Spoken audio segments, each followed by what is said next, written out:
The Bill's Bar and Burger on the backside of the Golden Nugget, seeing quite a bit of damage here from Hurricane Laura.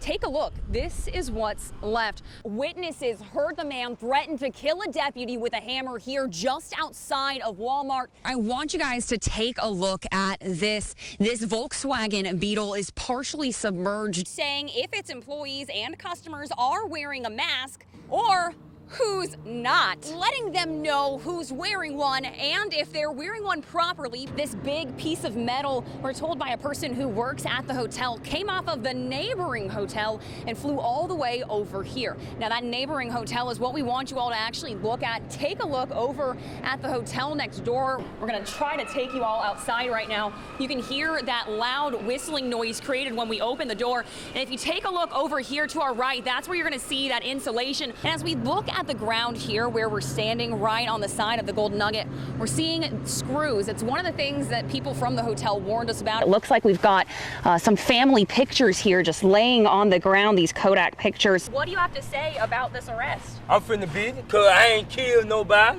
So you think they've got the wrong person in They custody? do. Any idea who might be behind this shooting then? I don't know nothing. Officers say the girl then grabbed a sharp object, stabbing the boy multiple times. He took off running down the street until he collapsed right in front of Howard Elementary School, and that is where paramedics found him. We're hearing from Mobile firefighters. One woman was hurt. She was actually in this crushed car you see behind us. There are a lot of people outside the hospital, and we actually, as I got here just a little while ago, saw another ambulance pull up. It's not often you see the basketball courts here at Sage Park empty on such a beautiful night. You see several gloves like this sitting here on the side of the road, so we asked Mayor Stimpson his thoughts. This safe exchange zone is well lit.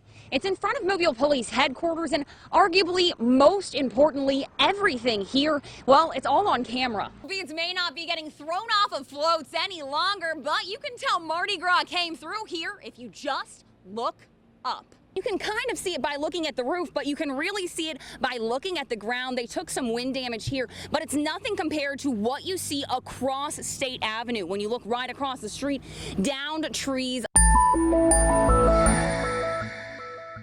The new system is inside the school and outside as well. It's not on right now, but when it is, it turns colors, making everyone aware when an emergency situation is happening. 3, 2, 1.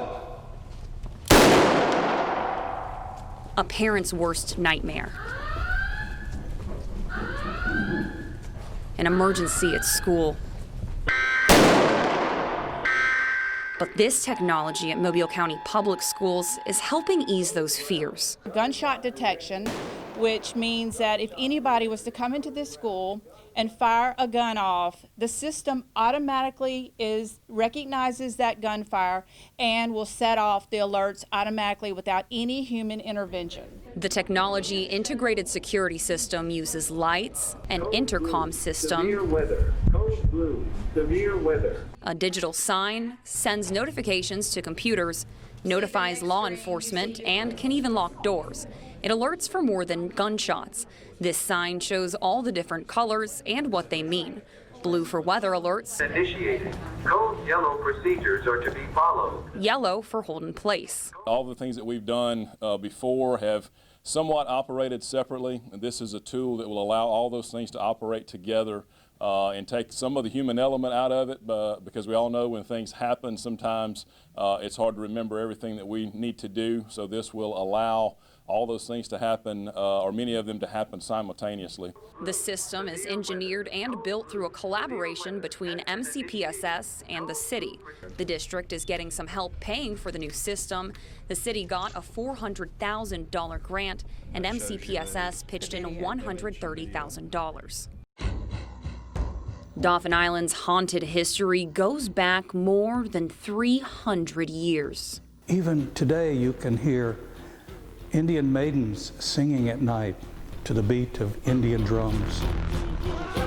The pulsating beat, echoing sounds of the past ring out in one area in particular. There are people who say that in the shell mounds at night, on some particular dates, you can see white lights emanating from the shell mounds, and that could have very well been some of the spirits. This old photo of the shell mounds from the Dauphin Island Museum shows what looks like a small white orb in the tree branches. But then there was always the Indian chief. His name was Chief Doublehead, the 6-foot red-headed Indian chief that walked the beaches at night, and he left phosphorescent footprints in the sand.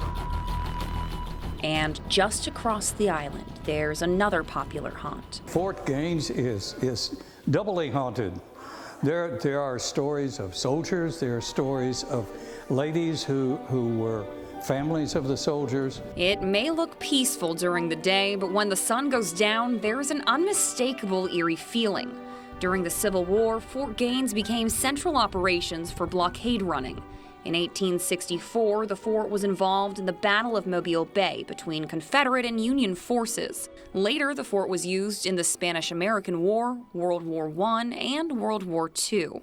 People have driven by the fort and they have seen one of the females. I don't know whether she would have been a wife or a child or what, in a full dress with the big hoop skirts, walking the parapets at night. So, do the spirits still roam, or is this all just a ghost story? We may never know. This is what Sabrina LeBeau saw when she pulled up to her daughter's house on Thursday morning. She had been on her way to work when her daughter called. As a grandmother and had just talked to them this morning, I went into a panic and, I just thought the worst, but I prayed to make sure that they're going to be okay and things like that. You can see the tire marks out there. He bagged out. I guess it spent him around. That truck was still slinging glass out the car from back here. Terrence McCarty watched the whole thing happen. I wouldn't have thought it would be my neighbor because he's such a cool cat. He don't bother nobody. He always quiet to himself. He says he had just seen that neighbor and was pulling out of the parking lot when he heard a loud boom. When he bagged up, I guess the accelerator was stuck. He just ran into that car. Then it come from that car straight on. Like it jumped around, hit that car, then jumped over the sidewalk into that house.